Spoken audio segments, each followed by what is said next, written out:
What's up, everybody, and welcome back.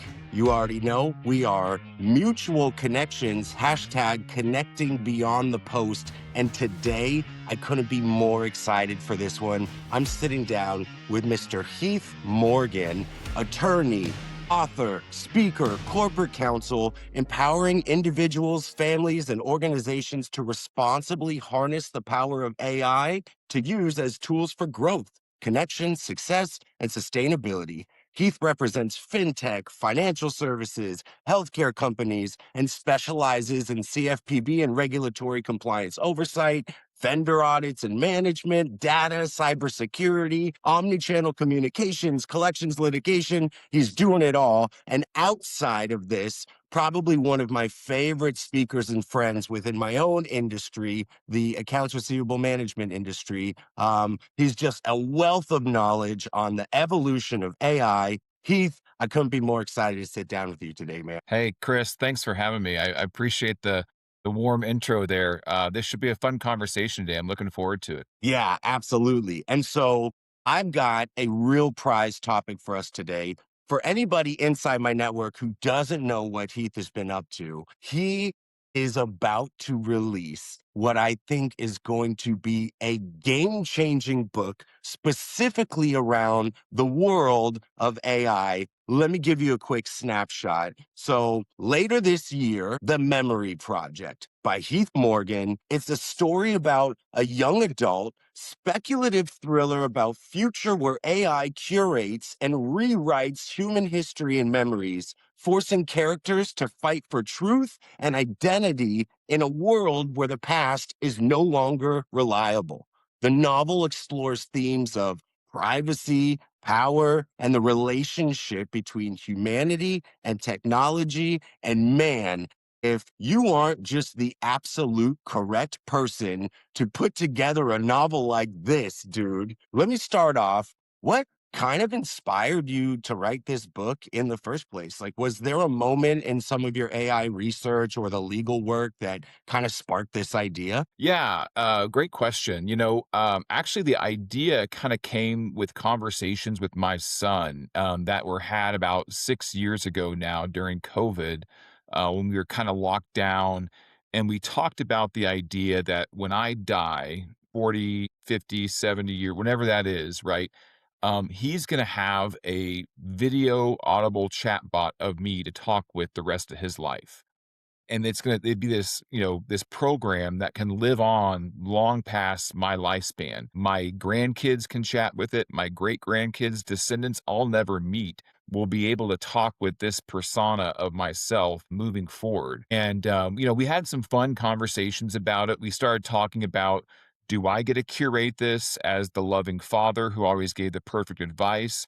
Or does he get to curate it as, hey, dad was kind of a jerk. I want my kids to know the burdens I went through with my dad. And we kind of imagine this world just like, channels on a TV station of different bots and personas, some to affirm us, some to challenge us, looking at, depending on what we need in life at that time of day. And I wrote a couple thousand words about it, kind of exploring some of these issues, looking at different societies, if they went all in or all out with this. And I kind of tucked it away because I thought, okay, this would be a cool idea for a book. I've got a couple other cool ideas I've written down ideas for 20 years later when I retire or 30 years when I retire. And then when Chat GPT came out, it kind of hit me, hey, this technology is here. And I really wasn't into AI much prior to Chat GPT. I mean, I had clients working in automation. It was very expensive, very cost prohibitive for a lot Yeah. of companies. And I started just diving in to research this because obviously when Chat GPT came out at the price of free or low cost, it really drove the price down and the adoption level up.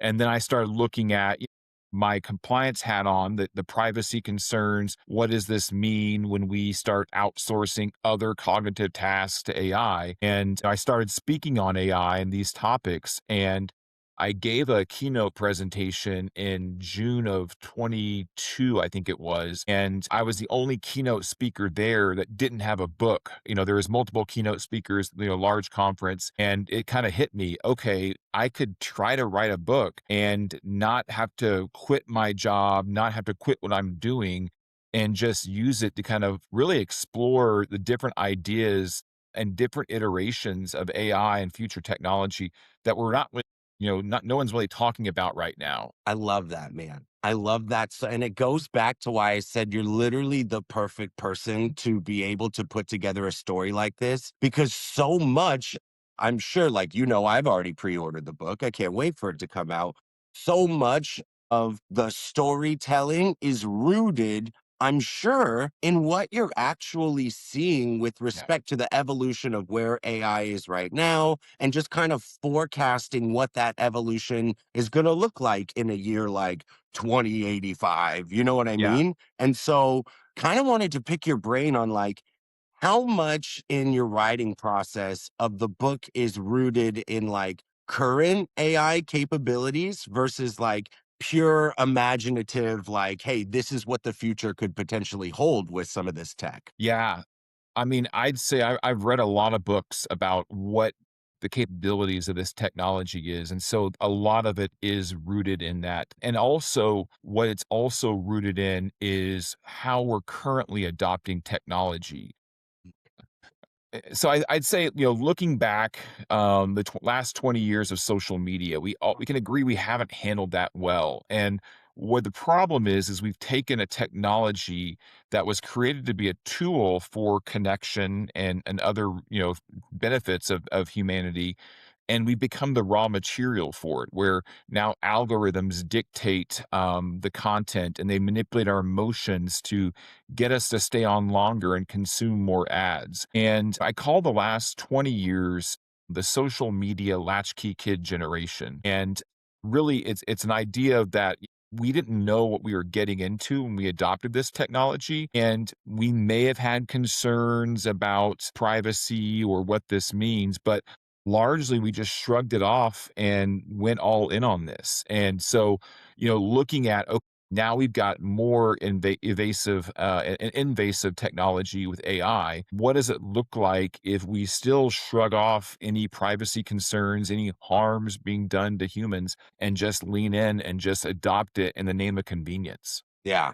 Dude, I think it's so powerful. And especially relating to like what you do as corporate counsel and attorney, like, and it's always been so you and I have talked about kind of like forecasting. Are there going to be tighter regulations? Like this new AI space is kind of still so new. And like, I'm familiar with the EU AI Act. Obviously, they kind of put some blanket regulations around how to use private consumer data with respect to AI. But like, just walk me through a little bit, like in your background in law and accounts receivable management, like did that kind of shape how you approach the ethics and the risk of AI use in this story? Like, what does that look like? Yeah, absolutely. Working in highly regulated industries, we're always the case law, the laws, the regulations are always changing. So you have to anticipate and identify use cases that are going to be safe from future regulation. When I talk about AI, I talk about the three lenses of AI in terms of it's not just let this is great. It's how are we going to use it? One, how are our customers and people on the other side of us going to use this and launch their own AI towards us? And then third is the regulatory lens. How are the regulations going to be cast in the future? And one of the aspects of the that I do with my consulting work too is I also say that yes, we have a 26-year pattern or so of our society largely adopting technology without questioning it. Dang it, dude. I think the technology does not want us talking here today, Chris. I know, man. Dude, this is like the hardest run that I've had with my internet, bro. All right. We'll give it one more go and then we'll figure it out from there. Dude, I don't know if it's me Yeah. or if Okay. it's on your side. I suspect it's me. Um, all right. Still recording. You can just pick up and Okay. again I can clip the piece together whenever you're good. Yeah. Okay. So when I do, talking to when I consult with businesses, right? We're looking at, what does it look like if, half our customers opt out to this new technology and data collection process, right? So we're not just going all in, we're serving all markets, And so that's a part of that future vision of, okay, if we want to look at what's sustainable, what's going to be a viable product, viable software system that will have a large amount of adoption, how do we look for those worst use cases that may be regulated to be prohibitive, or maybe, not have all in on customer adoption? Yeah. Dude, it's just wild. Like, man, what a wild concept. All right. So, obviously, in the book, you're exploring the idea of memory bots, letting us talk to ourselves, even people who've passed away. Um, do you think that, like, in actuality, this is realistic in our lifetime, or that some of this technology will be adopted for that type of use? I mean, I'm sure whoever reads your book is gonna go, "This is a damn good idea. We should probably get to building something like this." Like, how realistic do you think this world that you've kind of created and envisioned might actually end up being? Yeah, I think it's certainly on the path that we're going. I think the adoption level is a very real possibility, right? We have right now there are some use cases of companies creating chat bots of dead people to speak in court, um, resurrect people in that way, and you see an initial repulsion to that, right? Those are the extreme cases, but when you have, parents or grandparents who are intentional Yeah, about their legacy and want to pass that on, the idea that they're going to create these things to live on as a legacy, I think is very real. The question is whether the younger audience will adopt it, will actually engage with those. But if it's giving you sound advice, or if you're, a relative was died tragically or cut short and they want to continue on that conversation, absolutely. I mean, we see people chatting with Chat GPT, people chatting with character.ai who are psychiatrist personas, So we're already seeing humans on the fringes start to engage with these personas at an emotional and intimate level. And, it may feel safer to do it with family members who are kind of curating that information versus just the open AI, open world. And, there will be, positive use cases of this. I mean, for as scary as this may seem, if we've got 40% of kids that grow up in a home without a father, imagine, taking the best advice and wisdom from fathers around the world and putting that into a fatherhood bot and having that be, help raise a child. I absolutely think there's real case scenarios where that's like that. And then, the reality is too, that's on the past. I know it seems futuristic, but in one generation, if we're launching chatbots of our future selves, then in one generation, they can talk with the past. Where it really gets interesting is when we start creating chatbots out of future events and future people. So, we take your data, Chris, and we create a digital twin of you. And then we know from your data patterns, from your phone records, how you're going to behave in most situations, that we can predict out how you're going to behave in the future. And so we can chat with your future self, and, get information that could be 1 year, 6 months, 5 years, 10 years out in the future about your life. And that's the kind of the idea I came up with, conversational time travel, where you're chatting with both the past and future without ever leaving your computer workstation. yeah. Conversational time travel. Wow. What a coin term, dude. Well, I mean, look, outside of the fancy tech, like, I remember I watched, like, what, an MTV Music Awards show, and they had Tupac and Biggie Smalls in holograms on the stage Yep. performing new music type Mhm. of thing. So I think that you really are onto something, that we're not far off at all from our capability to enable some of this type of tech, right? Yeah. Dude, it's just wild. Science fiction often warns us as much as it excites us, right? So, like, when you're putting this together, what what kind of ethical dilemmas do you think society would face with technology like this? Like we touched on the benefits of, man, if people are struggling with grief or preserving legacy or, even identity, I think those are some really beneficial and core tools. But like what's the flip side of that where things could potentially go like south or a little bit more malicious? What do you think there?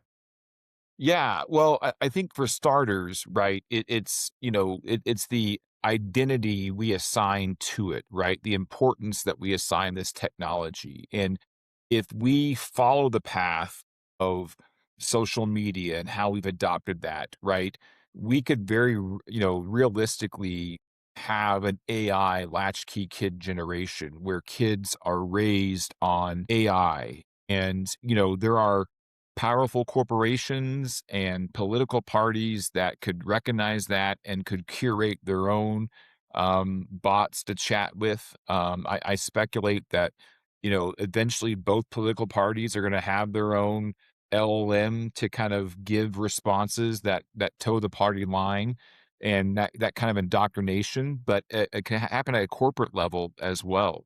And then, the next iteration, it's not just AI, it's the brain computer interface where we talk about the Elon Musk Neuralink, where we're putting a chip in Yes. our brain to give us the ability to communicate, access information, push through trauma, push through paralysis, other areas where our memory has been blocked by our brains. And that's also giving a lot of power to certain actors that can use that to start manipulating information, to start curating their own version of a past, of history, of events. And that also, can play a role in shaping our identity. So I think if we're looking at social media, there's really two areas for potential latchkey kid generations: the AI latchkey kid generation and a BCI latchkey kid generation, where that's now driving a lot of our identity and upbringing over the parents and over the family, over the communities with that. Um, I think the other, and then lastly, on a concern level, I think, really it comes back to, our cognitive skills and our cognitive liberty, our agency and autonomy, and what role does either social engineering or just straight memory programming play in that, right? Because if we, I mean, we have hundreds of examples of how the smartphone has, denigrated our cognitive liberty. I mean, and I know people that can't drive anywhere without Google Maps or Apple Maps. They've forgotten directions, right? They've forgotten spatial orientation. We don't memorize phone numbers anymore because they're all programmed in our phones. And so if we're raising a next generation to not even have those cognitive skills, the grid goes out or the power goes out. Like where does that leave us if this technology we're so reliant on, if we don't have a foundation of cognitive skills and cognitive recognition to be able to exist and function in our world? Man, and you bring up such a powerful point, I have to say, because like even looking, so kind of thinking even broader, just with respect to how we communicate with people in general. Like, look, I've got two young daughters. I have a 4-year-old and a 6-year-old, and they've got buddies that are they do like the FaceTime. They don't know how to spell yet, so they're not quite into the texting world, right? Think of it more granular. Do you think that with this evolution and adoption, like, are we are we heading towards a world where we're more reliant on a concept like a memory bot or engagement through a digital platform for communication versus like real world, real human connections? Like, is that kind of a danger that's explored in the book? Because, like, even in today's Yeah. world, we are stepping so drastically away from like, hey, Porter, want to go and grab lunch and talk like human beings? Like, we just hop on something digital, or you know what I mean?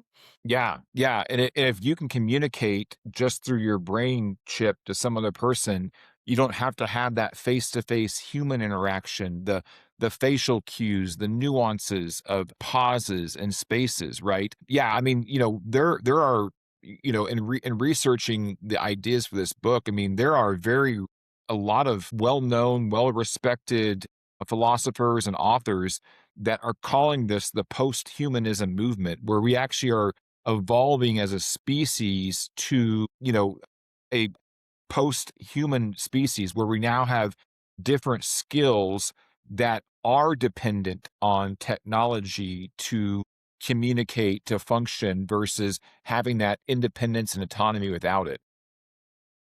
It's just unbelievable. I want to go back. So when you were telling me in the beginning, obviously your son was a component of kind of driving this idea for the story, which I love, man. Fatherhood is that's my game. One, as he read the book, well, what was his involvement outside of the spark of the idea? I want to hear about that. Yeah, well, he's gone from an 8-year-old to a 14-year-old in this journey, and he frequently trolls me as being obsessed with AI and as being, my favorite topics are AI, talking about AI. So He's gonna he has love a this. kind of a big.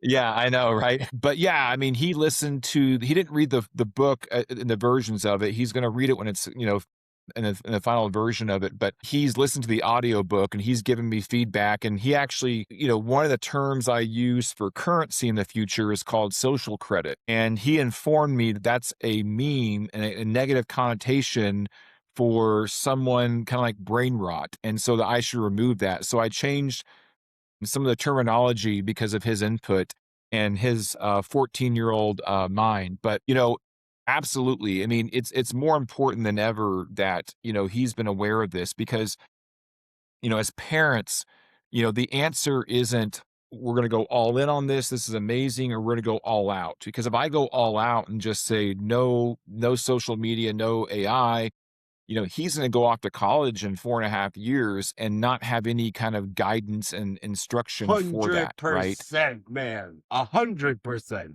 Yeah. Yeah. So I've got to do a job as a parent, and we all have jobs as parents to teach the kids, the fundamental cognitive skills that these tools can help with, and also how to keep using it as a tool and not becoming the raw material for it. So even now that he has a phone, I've got rules for him that, are trying to be self-aware of how am I using this phone? Am I using it for connectivity, productivity? Or am I using it to escape? Is there a different issue that how do I feel before and after I'm using this? Be curious about my own emotions in that. And so that can help keep this technology in its proper place versus just, becoming, so part of our lives that we've seen happen with kids over the last 10, 15 years. Yeah. Yeah, man, so powerful. And it's so right on the money, especially and I kind of parent with the same cautious optimism with respect. Like, my kids aren't on social media, but even like monitoring screen time on the iPads and stuff, I'm not ignorant to the fact that, dude, by the time they're in high school, like, high schools are giving iPads and they're teaching off of some of these digital means and platforms. And so the last thing that I want to do is hinder my kid while the rest of them are kind of evolving and implementing this level of technology into just a normal day to day life. And so I'm cautiously optimistic, but I absolutely want them to be able to grow and evolve with some of this new technology as well. I think it's fire, man. We're coming up on the 30-minute mark, but I do want Yeah. to ask you one last question. And that is, um, man, what do you hope that readers walk away with after they finish this book? Like, a sense of excitement about the future, a little bit of warning or caution on how the development of AI is going? Like, what in an ideal world, man, what's the best takeaway from anybody who tunes in? Yeah, in a lot of ways, the book is a big extension of my presentations and discussions about AI technology. And what I'm looking to do with that is really bring understanding and clarity to this technology, what it is and what it isn't. A lot of there's a lot of headlines that can be scary, that can overwhelm people. people are uncertain about what this means for their world. And the opposite of uncertainty isn't certainty, it's clarity. So if I can bring clarity to that, if I can help just level set, let's make sound, intentional, rational decisions about how this technology plays a role in our workplace, in our homes, for our personal lives. Right. So, and I wrote this as a science fiction book. I kind of pivoted mid writing to make it more of a young adult book to, kind of appeal to my son and his generation's audience, to also let them know that, more than just another lecture about what you should or shouldn't do. Here's a story about some of the effects that can happen because a lot of this technology that's readily available, companies are doing it because they want to hook kids in early and make them lifelong customers versus really looking out for their best interests and to kind of have a cautious approach to it. So it's not all out. I think it's pretty clear that you can't be all out or risk becoming not necessarily relevant in the next generation, but it is taking a cautious approach and a mindset to it. And so, yeah, I think, any big takeaway, it's, here's a narrative story that looks at ideas of the future, looks at where we're heading in our society, and maybe gives people pause to rethink how we're going to use this technology as it keeps coming to us and flooding our peripherals in the next years. Love that so much, man. I love that. Everybody tuning in, I gotta say, my man Heath Morgan, I've been following him since before he even knew who the heck I was. He has honestly been such an instrument and a value for me. I've seen you speak at conferences. We've gotten to go back and forth on other occasions, exploring AI, exploring how AI is going to affect our industry in particular. And like, man, I just gotta say, I'm so grateful for the opportunity to sit down and go back and forth with you, learn a lot more about the Memory Project. I can't wait to get my hands on it. I am already guessing that once I finally burn through it, we're going to hop on another one of these because I'm going to have way more questions. But Heath, I can't thank you enough for Let's hanging do out it. with me. I guess we'll leave the listeners with, do we have a set release date? Yeah, January 27th. So we're a little over 2 weeks away from it. Yeah, it's Let's coming up go. quickly. Um, All right. yeah, All right. Well, you it's all heard coming. it here first. Heath Morgan, the Memory Project. You're going to want to get your hands on it. I'm going to be promoting it all over my platforms. I know he is too. If you're not already following Heath on LinkedIn, I would absolutely recommend it, from being on podcasts to being a panelist to different conference speakers to just the level of intellect in the content that he shares. He's blasting your timeline with value every single day, and you don't want to miss out. So my man Heath, thanks for hanging out with me, brother. I can't wait to talk to you soon. Yeah, thanks, Chris. This was a lot of fun. I appreciate the conversation. Of course, man. We'll talk later. See you now. Okay, sounds good.